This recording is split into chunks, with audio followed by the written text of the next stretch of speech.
Hello everyone, welcome to Sudipta Economics channel. Today I am going to discuss about the structure of banking system in India. First is your commercial bank, cooperative bank and developmental banks. Commercial bank is divided into two categories. One is your state banks, scheduled commercial banks and non-scheduled commercial banks. Scheduled commercial banks criteria is those banks have should have their paid of capital and reserve amount not less than 5 lakh. They are included in scheduled commercial banks, and if it is not included, then it is under the category of non-scheduled commercial banks. And scheduled commercial banks, they are categorized as public sector banks, private sector bank, private foreign sector bank and regional rural bank. So under public sector bank there are two types. One is your nationalized bank, another is your State Bank of India.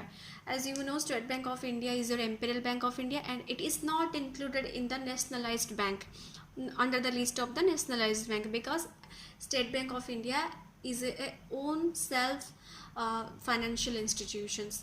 And recently your total public sector bank were 12, 11 your nationalized bank and one is your SBI. So total public sector bank is your 12.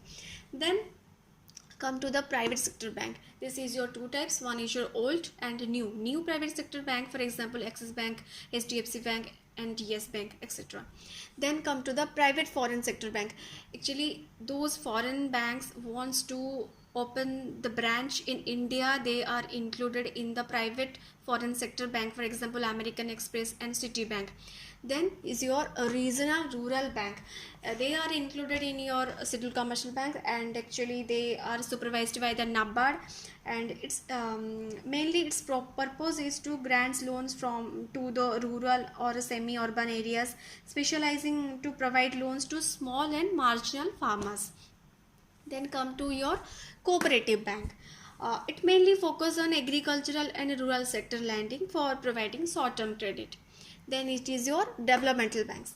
Developmental banks, actually these banks are provide long-term loans.